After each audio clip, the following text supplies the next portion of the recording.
Hello and welcome to episode 3 of the Blooms podcast. Today is really exciting. We're going to be exploring the world of AI and image and video generation. Obviously, we are like a video marketing agency and we're constantly looking for innovative ways to help our clients and tell their stories. So, yeah, Jason? So I'm sure everybody's pretty tired about hearing about AI. It's been the biggest buzzword or trend for the last year and a half now. And so we've had the release of Chat, Midjourney, Stable Diffusion, and so on. And there's like a bazillion LinkedIn posts, Twitter posts, Instagram posts, all on AI and how it can help a business boost their KPIs and basically this topic's been talked to death and back already. However, we promise that we've barely even scratched the surface on this. And here at Bloom Story, we've been testing lots of it, and it does play quite a big impact only if you know how to use it very well. So I want to start with some real or fake images. We have two images here. And I want you to figure out which is the real one and which one is the There is definitely one real, one fake. It's not like a trick question. I cannot. If I had to pick one, I'd say... I feel like I need to zoom in to like see it properly. I think if I had to pick 1 and 2, I'd say the right one is probably the... Which one's the right one? one? The AI one. This one? Yeah, the one with the leaves. Mm-hmm. And this one's the real one. If it was 1 and 1. How come? What's your rationale? It's because I was just gonna say it's because the hands are like hidden off or cropped off the image on the right. You never taken photos where the hands are cropped off? Yeah, no, but it's like one of the things with AI gets a bit funny sometimes. Mm-hmm. Vanessa? So that is the only reason. I think the right one's AI, left one, it's real. I feel like the right one, its forehead's too shiny. Mm-hmm. And also, I guess... Is there something else that's on it? Is the shadow of it weird on the left one, though? Wait, there's like a beam, but it just goes straight across. No? I'm also thinking in terms of like AI prompts. I feel like... Yeah, I'm thinking about AI prompts, and I just feel like you have to give a lot more detail to create something on the left in terms of the emotion and closing the eyes and the ray of light coming in, whereas the one on the right could be a little bit more generic. Miles, any extra thought? I don't know, the shadow's just throwing me off now that I think about it. I want to say they're both AI, but then... Okay, I'll just say they're both AI. They both look a bit Dolly-like, not gonna lie. They do both look a bit Dolly-like. So it's hard to tell. Definitely. I mean, it's the sort of thing that Jason would do, isn't it? Just put both AI in. I know. To trick us. So, final answer. I'm gonna say both AI. Both AI. Vanessa. I'll stick with the right one if I had to choose one. Okay. So I can confirm there is one real image. It's the left one is the real image, and the right one is the AI image. Now you're so close.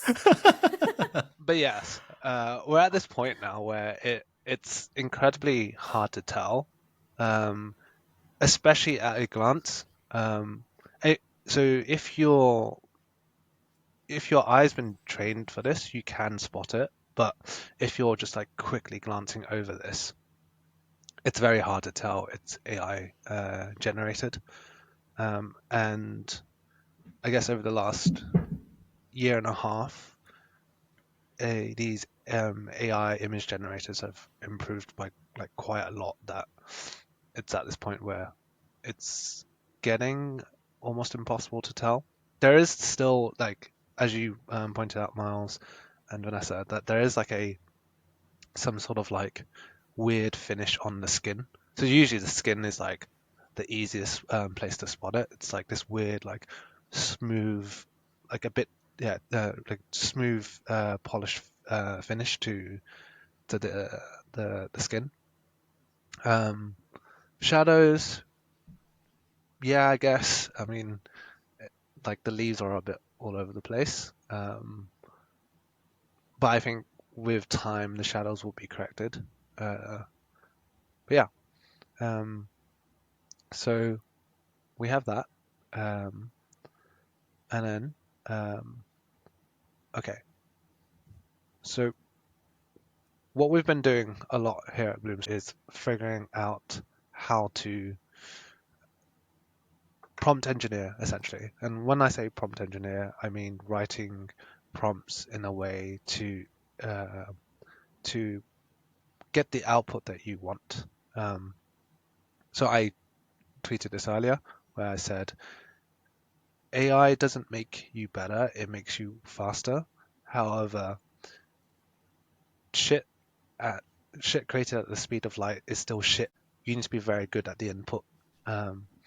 And we've been like figuring out how to create good prompts, like robust prompts that you can transfer from one AI tool to another.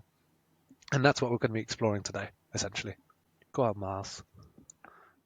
All of them. I don't know about the other Yeah. ones because you have more experience with. You can Did start you with use Stable DALL-E? Diffusion. No, Okay. I mean, like Uh, I've only ever used DALL-E within ChatGPT, but even then, it's like I don't really use it.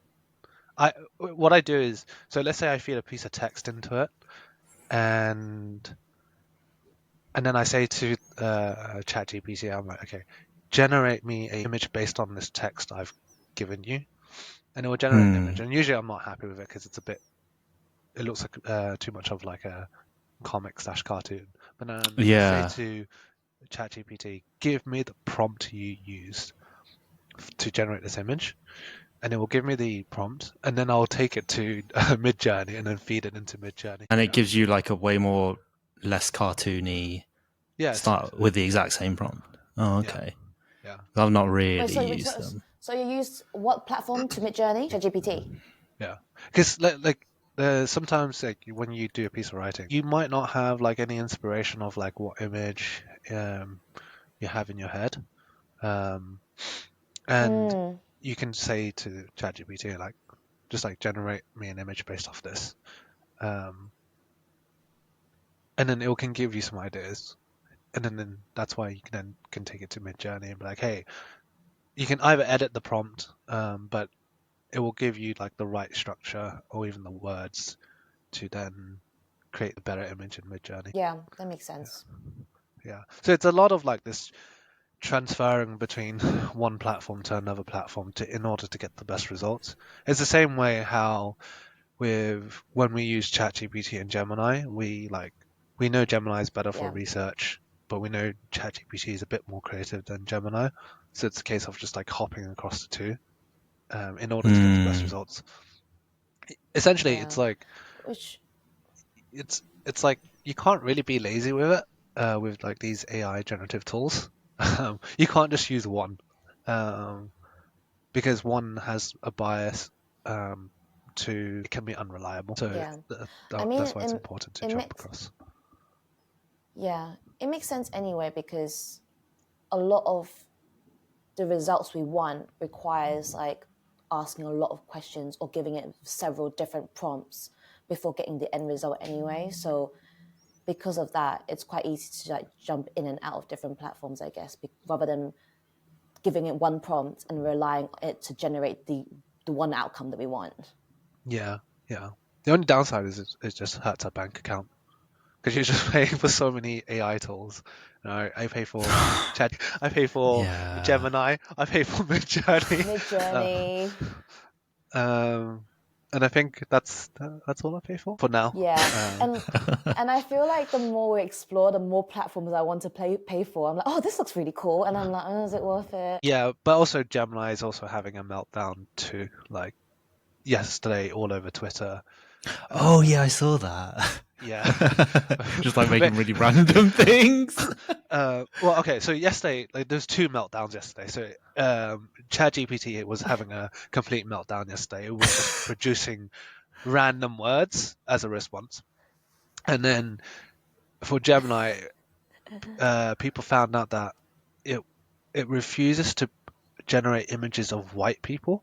Yeah, which is like so like if you go try it yourself, yeah, it will just like give a response saying something about like not stereotyping, it's trying to be inclusive, even though so someone typed in generate image of a pope, uh, and it just returned with like I think asked it generate the images of the founding fathers of the United States, and it was like, yeah, we can't do Oh. that. Or it would Oh generate my god. like American Indians. Oh. Am I even allowed to say that? American? No. Yeah, it would generate Native American Indians, Americans. Native Americans. Apologies. There we It would go. generate, yeah. Well, which is like hilarious because yeah, it's clearly um, there's a bias in the data. And that's the thing you Hmm. also got to remember when you're working with these tools is that there's always going to be bias in the data. Um, Mm, and you want to be very mindful of like how you proceed. Because the thing is, everyone thinks data is objective, but it's not. Like from my time in poker, I know that you can spin data in any way you want. Right? You can build whatever narrative you want with data. Um, you just need to find the right sample size to essentially spin the narrative using that data. Um, and we all have our biases and perceptions in life, and it also affects how we perceive data too.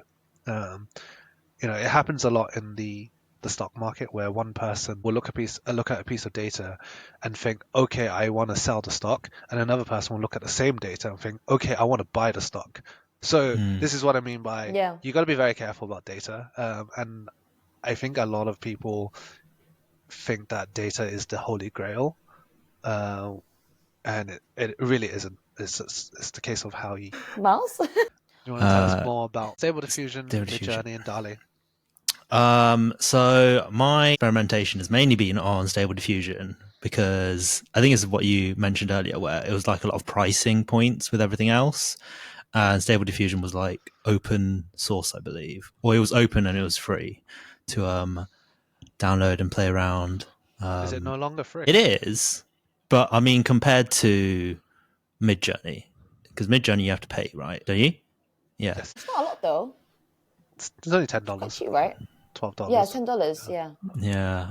But I also felt like, I don't know if going off track, but it was quite restrictive. Because like you said before with ChatGPT, you get that one style. I don't know if you can prompt it to generate a different style. Midjourney kind of also gave you that one style unless you prompted it. Yeah. And then you have Stable Diffusion where you can essentially download different types of models to then get the art style that you want out of things, which is why I ended up using it. I don't know how technical we want to go into it because it might Just go just go over technical if you people's have to. heads. That's fine. Yeah. Okay. So the way that Stable Diffusion works, so I was reading this up, is that it generates a bunch of noise, so like static on the TV, and then it would iteratively remove that noise, and then it would come up with an image afterwards. It's kind of like how Michelangelo created David. So give me 1 second. Interesting. Okay. No. So I was writing about this, so I'm gonna have to read something quickly. All right. So Pope Julius II asked Michelangelo, "Tell me the secret of your genius. How have you created the statue of David, the masterpiece of all masterpieces?" And Michelangelo replied, "It's simple. I removed everything that is not David. The sculpture is already complete within the marble block before I start my work. It is already there. I just have to chisel away at the superfluous material. And I guess Stable Diffusion thinks about it in the same way, where it's like, okay, here's this noise, and we just chip away at everything that's not a cup. Do you have an image? Yeah. Of like, but there was this massive document that goes about how the models are trained. So how it works is that it's trained on like however many images. Was it thousands or tens of thousands of images? So each image is clean, and then it gets progressively adds noise to it until it's like fully just noise image. And then they've basically reverse engineered that, and that's why it can create images from noise. And it also makes sense as to why it's called Stable Diffusion, right? Yeah. Because they're essentially diffusing the image. Yes. And then the question is like, how, if you start with one particular like noise seed, that's what they're called. They're called seeds. How does it generate different types of images? So, for example, this cat, if you wanted it to be a dog and you typed it in the text prompts, then how come this noise generates a dog instead of a cat? And it's because the prompts that you use kind of nudge it a little bit. So yeah, it just changes it slightly. It's all very confusing and technical, and there's all the stuff about tokens as well, which I guess isn't that confusing. But how am I going to relate this? So, what was that thing that we saw? Was it Gemini that had the more tokens for the film thing? 1.5 million tokens for Yeah. So tokens are essentially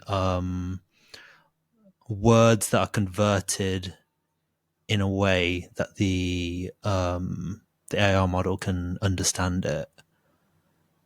So the more tokens just means that it's able to understand more references or just words into the model. So Stable Diffusion does that as well, or is it a mid-journey thing? So Stable Diffusion does use tokens. There's a limit of them as well. Have you paid for tokens? I'm assuming you have to pay, right? Because that's how ChatGPT works, or ChatGPT 4, if you're trying to do very intensive things with it. Well, I run all of this quite locally on my own computer, so no. But you can rent the cloud services, and then you'd have to pay for just the cloud service to run the stuff. I see. So I think that's why I kind of lean towards running stuff myself, because I don't like these limitations, even if they're like very cheap. Yeah. Do we want to talk about the ASML video? Sure, let's jump into the ASML I've got the video. link. So I guess one day the goal is to be able to create a video fully generated by AI. And this company has been able to demonstrate it, even though there's actually quite a lot of debate in terms of, like, you can see in the Instagram comment section in terms of where, like, how much is it just like AI generated and how much is it visual effects. After looking into who was actually involved in this piece of content. Yeah. What are your thoughts on copyright, Miles? Seeing as you're the one who's clearly violated a lot of our copyright laws. I feel like I'm going to get roasted for this. That's okay. We're going to get tanked ratings for my views. Let's get cancelled fairly early. I'm very open to it. I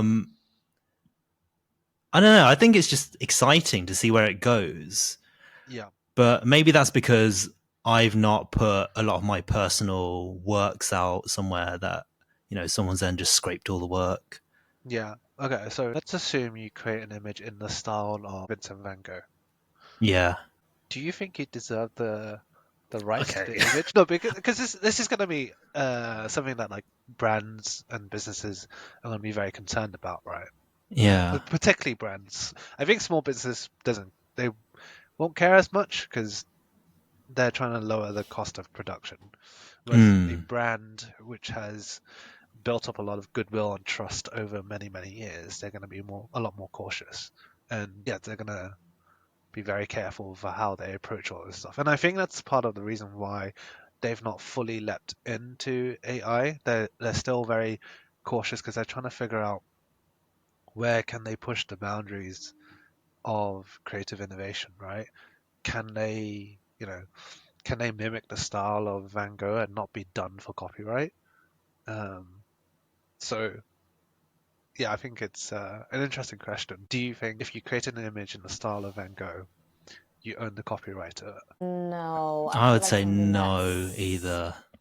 it's such a distinct style that yeah. Okay, Yeah, what but then what if you draw like a stick man, then can you say, oh, you can't copyright this, or everything's kind of like not it's like original, right? yeah, it's like Yeah, where do you nothing. draw the Yeah, it's line, hard to right? be. Like what parts can you copy and what parts can't you copy? Everything. Okay, okay, the next question is what if you remixed two styles? So let's say you took um, Vincent van Gogh and I don't know, Roy Lichtenstein, for example, and you blended the two styles, and it created a new artistic style, right? Like nothing anyone has ever seen. Who now owns the copyright? By the way, if anyone watching this has thoughts, like leave comments, leave your answer in the comments below. I really think it depends how different it looks, because if it really looks so different to the point you can't even tell that it's from these two styles, then I feel like you own the copyright, because that would mean someone wouldn't even know where you got the style from, where you got the prompt from. Yeah, If you've really created something completely unique. yeah, So by owning the Essentially, you're trying to. copyright, Cause, you mean someone else cannot use that style yeah. after I that? guess so. Yeah, you could sue them for like copying you essentially. What? I think I have a very different view. I think everything should just be like open. Open sourced. I think it really should be Okay. open source. Because Okay. at the end This of the day, makes it's gonna get to the point where like I'm gonna mix two, create like a unique like new DNA, and then someone's gonna take that and mix it with this other unique DNA, and everything's gonna get mushed up, and then everything's just gonna be new, and I'm gonna keep creating more new, yeah. constantly generate new styles. Miles, do you think the reason why you chose Stable Diffusion over the others, not because of the price, but because of the open sourceness versus the end-to-end programming? So that initially it kind of wasn't a factor, but then it kind of ended up being one because I don't know if you could do it in the other text to images, but with Stable Diffusion, there's a lot of extensions that allow you to really control how you want it to. So, for example, you can say there's this extension that a lot of people in the Stable Diffusion community use. It's called ControlNet, and it allows you. Well, one of the parts of it is that it allows you to like pose almost like stick figures, and then it would use that and generate an image based off that style. Let's see. I don't think you can do that kind of stuff in Midjourney. Yeah, Right, you just type in a prompt and then it gives you something out. yeah, yeah. So there's a lot of those different things that you can do with Stable Diffusion that I liked. Hmm. So I think open source Oh. is definitely an important part of it. Yeah, I mean, I I agree. Where because you see this a lot in business, where the two biggest like companies in a industry tend to be the whole open source versus end to end, and it's always like this kind of like constant battle between the two. It's like a flux between the two. So you see it with Apple versus Microsoft, Hermes versus LVMH, and we're probably going to see it in this whole AI era too, where it's like the open source versus the end to end. And I think so. I think end to end long term is better because it creates a very great like user experience and just like seamlessness of everything. Yeah. But the real innovation comes from the open source. So what tends to happen is like the open source drives a lot of the innovation, and then the end to end hijacks the innovation, and then just like perfects the user experience overall. Yeah. So yeah, well, it's a case of we need both. ASML. So do we want to do you want to show this ASML video? Show this ASML video. Oh, actually, before we show the ASML video, I'm gonna show that video you sent me about the progress in 1 year. This video with how far it's come within a year. You got to I show love the how Will they Smith. use like Will Smith. Yeah, the updated Will Smith one. Yeah. I've actually got that one open as well. It's like turned himself into a meme. Yeah, didn't Will Smith also post it on his own Instagram page? Yeah, he posted it on his Instagram page. AI 1 year ago. That's mad. You know, that's before I actually read the caption. I was like, wow, It's that so is realistic. crazy. That is so real.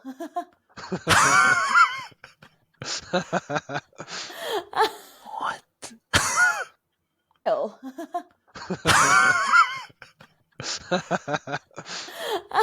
What?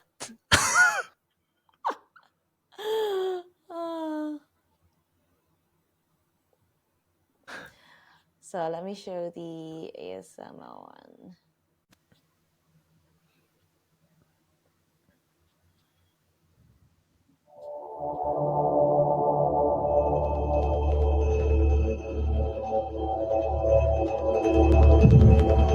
What happens behind these walls is an enigma for many.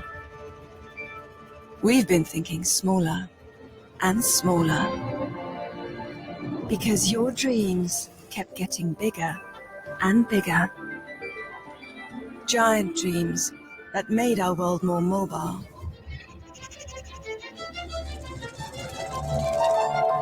More connected.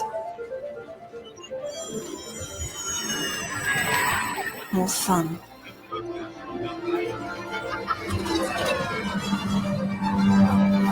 And it all started in a shed. In truth, these dreams were built on the dreams of those before us.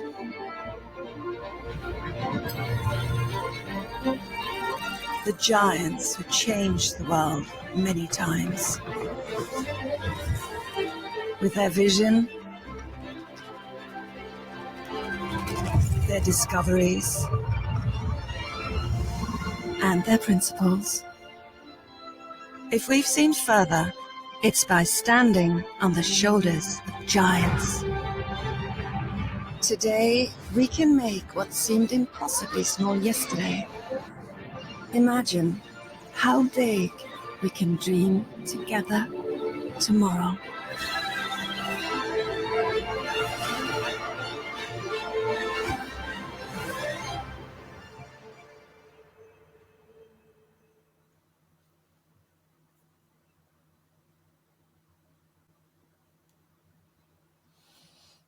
Oh.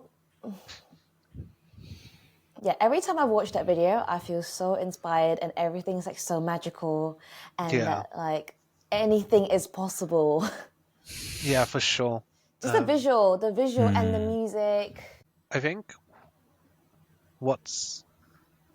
so I've been like thinking a lot as to why like I find that video so inspiring. And I think also we're like at this point where it's essentially something really different, or it's shown like the capabilities of AI especially with like these generative image ones. When it first came out, it was like, oh wow, this is so amazing. But then I think what happened then was over the space of a year, we all hit some sort of like AI fatigue. It wasn't like as fresh anymore. Everyone was like, oh, AI, that's an AI image that's been generated. And then yes, like it was improving, like the quality of the images were improving overall. But then I think what that video, the ASML video, has done is like essentially taken those images because it's generated by loads of how many images was it? 9,000, right? Or was it like 2,000 mid-journey prompts and then I don't 9,000 remember. frames, something like that. Oh. Yeah. And it basically showed like the new capabilities of using AI for business and commercial reasons, you know, and Yeah. advertising. Because before we like none of us knew how we could use this stuff in marketing and advertising, in branding. You know, we like yeah, it was cool to generate an image, but at the same time, if it looked really bad, you didn't want to be associated with it. Whereas, and also it does Yeah. make sense for someone like ASML who manufactures like chips, I believe, to then use AI content as a part of their video marketing strategy. Yeah, So it's and 1,963. Yeah, 1,963 mid-journey prompts that yielded 7,852 images. yeah, that's like insane. Yeah, then processed by Runway. Yeah, and it just really shows like how fast and how creative things can become. Because in terms of like I'm sure you could get like a VFX and GFX guy um, to come up with something like that, but the fact that they generated everything off Mid-Journey and Runway just shows like how fast we're progressing in this space. Yeah. I guess like I said earlier, I don't know how much, like I wonder if we strip down all like the visual effects and stuff, what it actually just looked like. I reckon it'd be really choppy and blocky. Yeah. Which is why I said like, you know, it would be amazing to see how far we can get with us just trying our best just using AI or like just within our team. Yeah. Yeah. Because just looking at the people involved, they did have a lot of different additional things added onto the video Yeah. to make it look so smooth and so good. Be a case where we aim for 10 seconds instead of a minute. Is that only a minute? Yeah, that's only a minute. That doesn't feel Oh, like a wow. minute. 1 minute and 8 seconds. Yeah. Yeah, then we can aim for 10 seconds. Well, we aim for 10 seconds where we try and get it as smooth as possible. Yeah, And then be like, okay, can we then extrapolate this out to 1 minute? yeah. Because we always do it in parts to the story. Yeah, the only thing to do is just generate images and try really. See if we can link them together. I think a lot of companies start using obviously AI generated images, but they're not really aware of its capability in terms of the broader picture with generating a video like this. Yeah, I mean, well, the most obvious one is like it lowers like the cost of production, right? Especially if it's very, very good. I mean, there's going to be arguments for craftsmanship and all that stuff, but I think it's a case of not replacing a creator, but enhancing a creator. Yeah. I think if you go in with this mindset of, oh, it's going to destroy creators, you play a very zero-sum game. Like you basically play this like us against them game. Whereas if you approach it with, okay, it's not going to replace me, but it's going to enhance my work if I know how to use it creatively, then to a positive sum game to be played, and it leads to more like creative innovation, I think. You know, But it also enables embracing- people that don't know how to do it to start stepping into creativity. Yeah, exactly. Yeah, for sure. I mean, it for sure does lower the bar of creativity. like the bad side of it is we're just gonna get a lot more mediocre stuff, but because it becomes so That's easy and cheap true. to create, right? Yeah. And it goes back to my point where I keep saying one of the core soft skills going forward is cultivating your taste, right? Knowing that like what is average and then what is suddenly going to be good. But I do think, yeah, it's going to lower the bar of mediocre content, but it's also going to really raise the bar in the sense that if you know how to use it, the best stuff is going to be out of this world. Whereas the mediocre stuff is going to be okay. But that said, when I say it's gonna like lower the bar, at the same time, it's going to also like create a better average, if that makes sense. Yeah. Yeah. So yeah, it's interesting times. But it's good for like someone like let's say like a small business, for example, who doesn't have the budget to create content or designs. And they now have something that's a lot more accessible, right? Especially if they learn how Yeah. to write prompts, they can get close to what they want, and then just use those in their like marketing. Yeah. Definitely. I think even like, for example, like the user generated content, how, some of the brands, when they're trying to direct creators in terms of what they want to see, instead of just describing it, they are able to generate images of what they want the creator to shoot. It's also like improving the output and also trying to be able to like communicate what they want so much faster to deliver the output that they want in a better way and improved way. Yeah, it allows us to essentially storyboard a lot faster, or like create prototypes a lot faster, and be like, okay, this is Yeah. roughly what I'm looking at.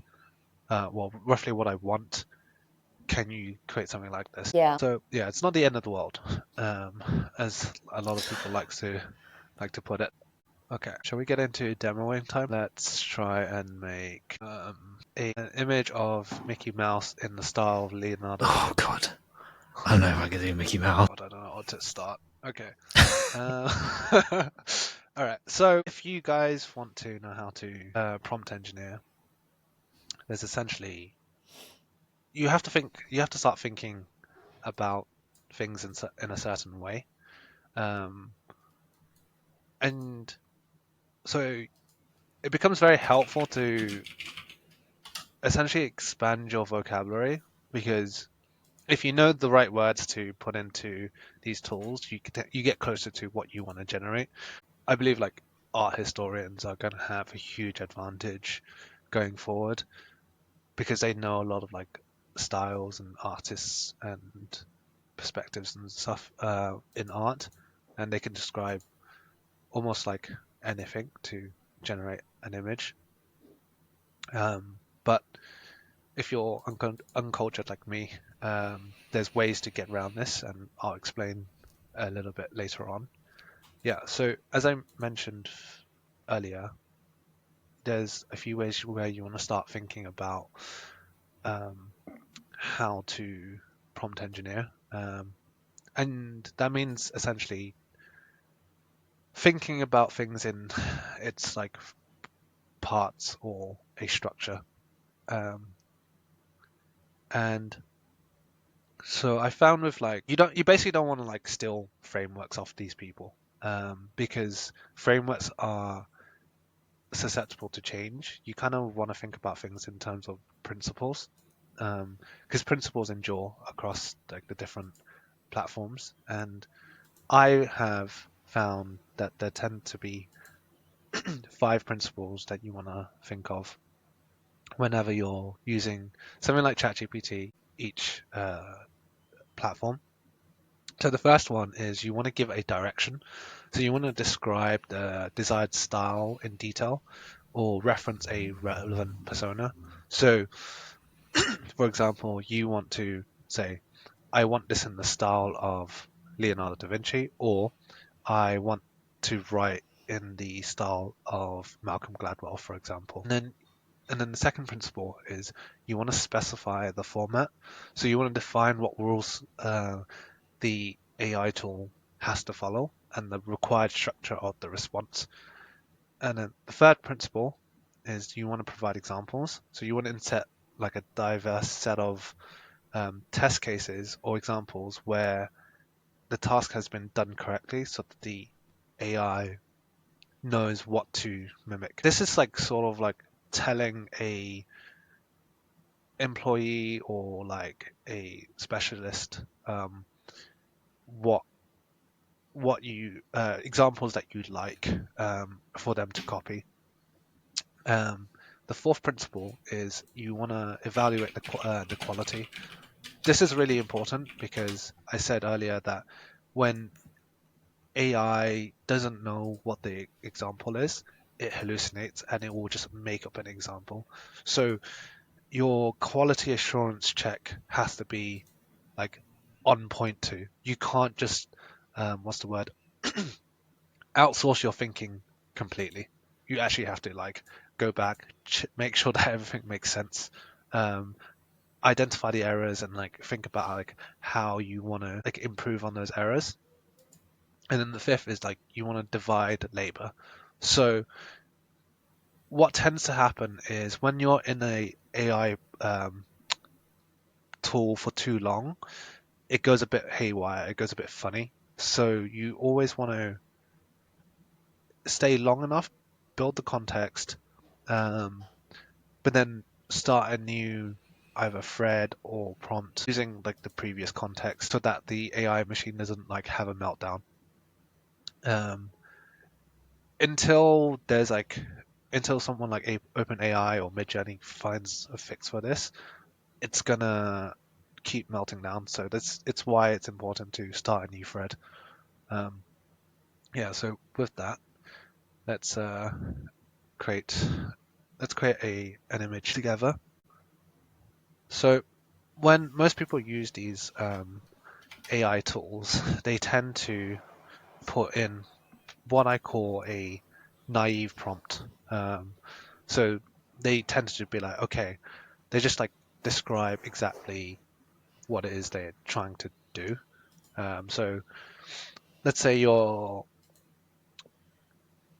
work for Disney and you want to generate an image of Mickey Mouse, and most people would go to Midjourney and be like, create a image of Mickey Mouse in the style of Leonardo da Vinci. Let's pretend for 1 second we're celebrating Leonardo da Vinci's birthday at Disneyland. So I would call this like a naive prompt. There's like no direction. There's like it's simple, and this is how most people will approach it. Whereas I like to think AI is essentially a stupid intern that you have to give very clear instructions, but is very competent at the execution. So like whatever you tell it to do, it will just execute with excellence on your instructions. Clearly, it's not it doesn't want to work today.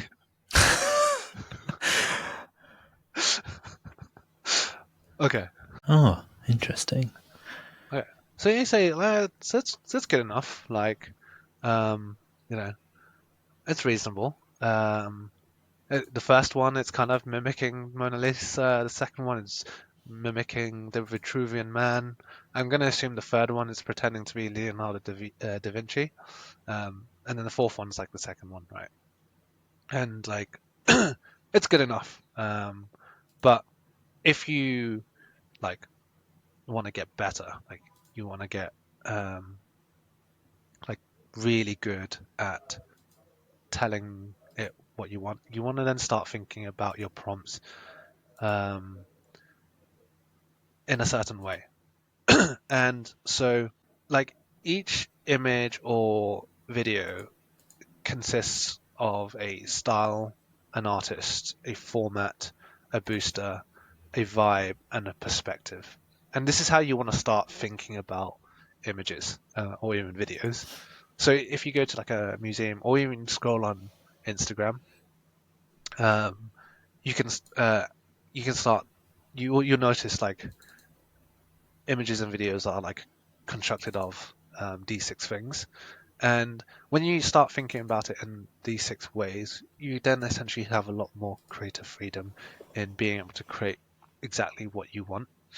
And so, yeah, so if we start off with what I just said, the 5 principles, we can then get closer to exactly what we want. So let me. Oh, as I said earlier, if you're not an art historian and you're uncultured like me, but you come across an image that you really like, you can always feed it into Midjourney, and Midjourney will give you the words or even the prompts to describe an image. All right. So let's say you came across the Mona Lisa and you didn't know how to describe it.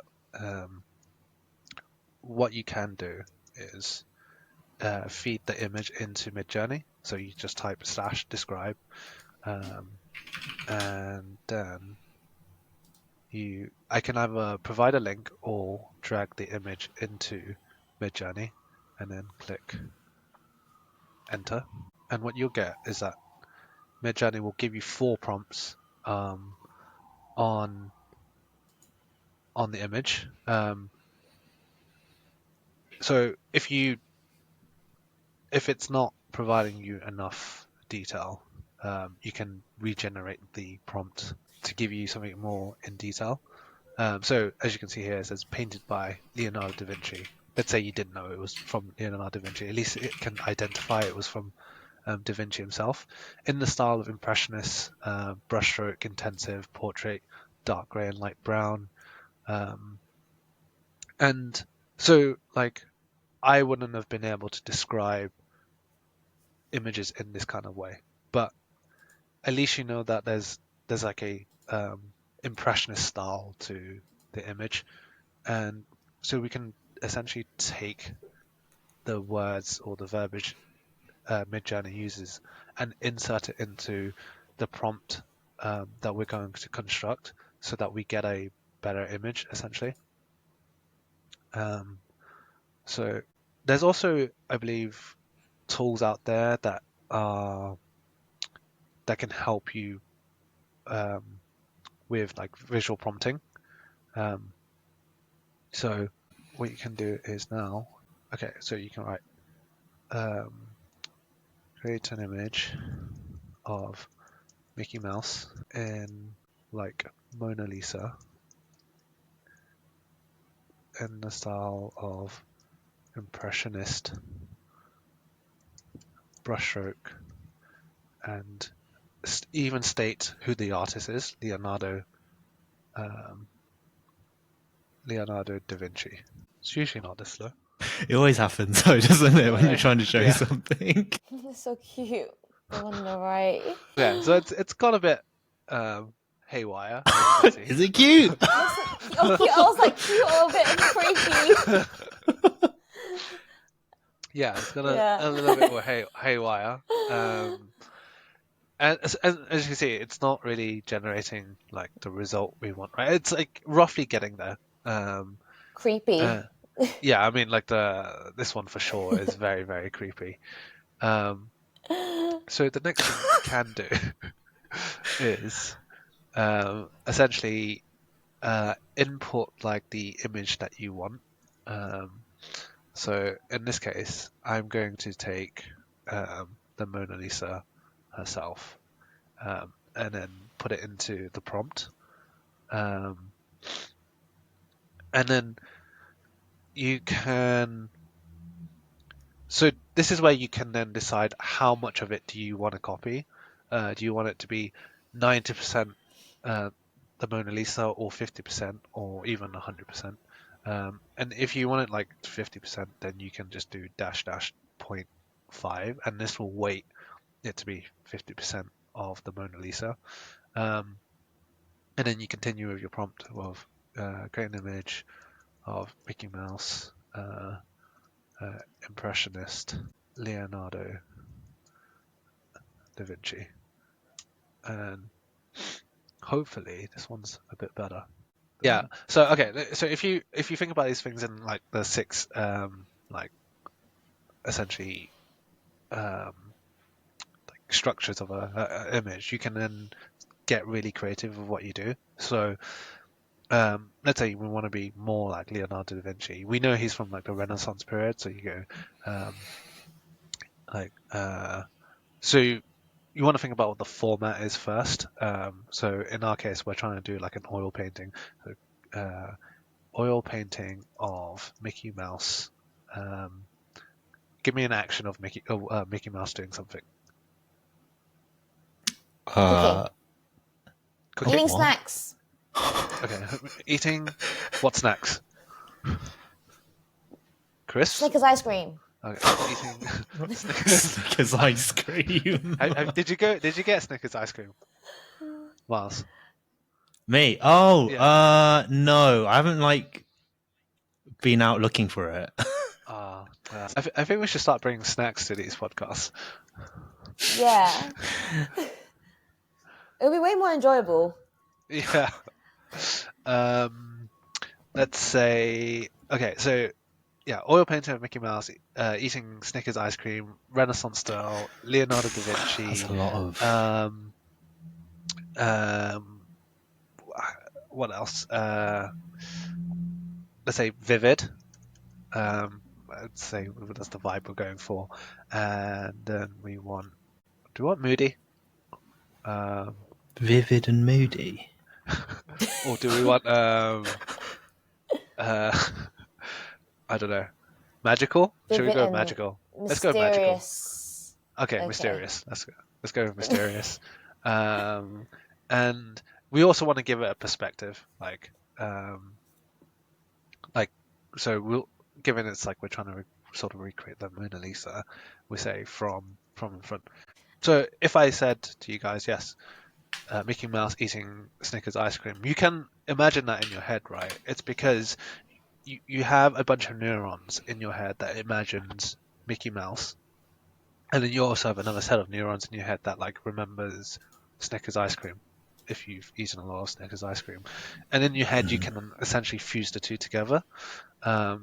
And where creatives, the skill of a creative is that being able to transfer their imagination, the thing in their imagination onto a medium.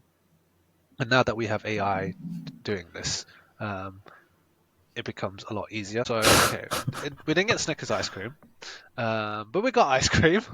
But yes, as you can see, it's like in that oil painting style. It's that it feels a bit Renaissance like, and it's literally the case of just going back and changing this up. So I think you can actually change this up. So which one do we like the most? Of that, One of the two on the left. I was gonna say top right, but I was trying to see what he's eating. The top maybe right looks like he's eating a packet of crisps. Okay, let's go with 3. So you can either generate like new versions of 3, or if you really like number 3, what Midjourney allows you to do now is essentially go in and change it. Oh, Yes. So I think you can draw over the section that you want.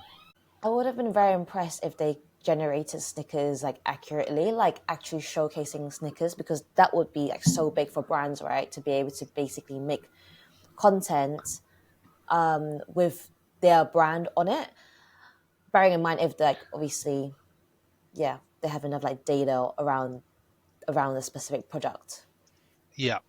I think you could you could essentially export the image and then take it to Photoshop. I think Photoshop's slightly better in this regard. Yeah. Okay. So I've just like switched out that ice cream lolly and said I want a ice cream sundae on top. This hasn't always worked for me, so I'm very curious as to how this turns out too. So these are the other variations it generated, and they're not great. I still prefer the first one. How do you know if it's still generating or if it's done? It's Oh, does it have a it says percentage? 93, yeah. Oh, okay, 93%. Okay, so it tried.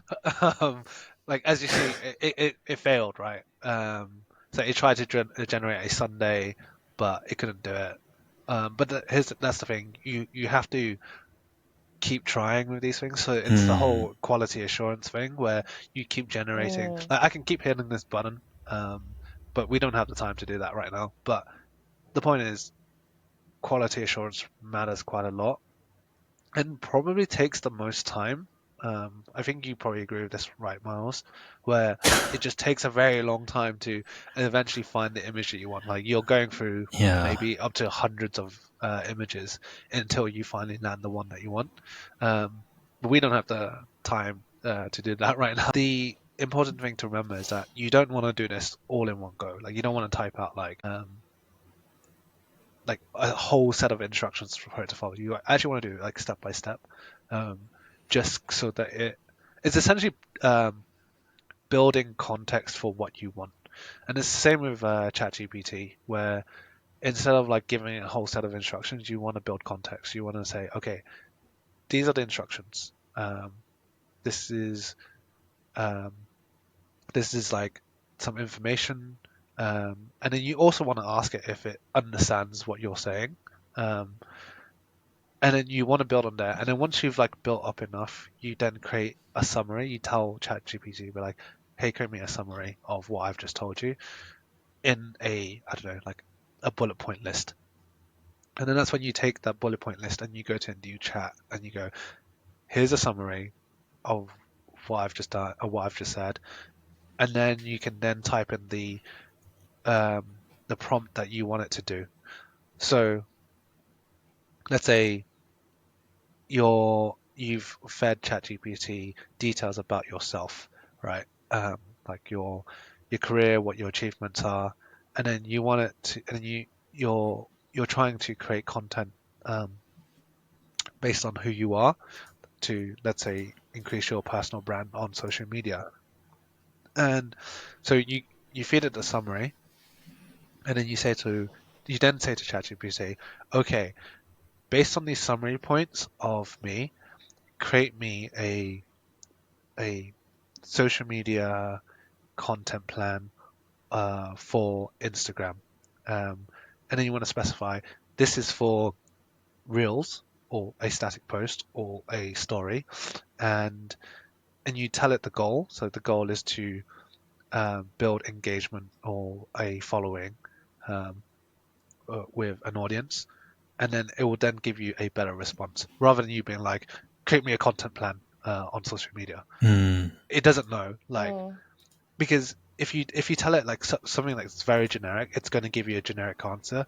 So if you want a Yeah. specific answer, you have to be very specific in the prompt you create as well.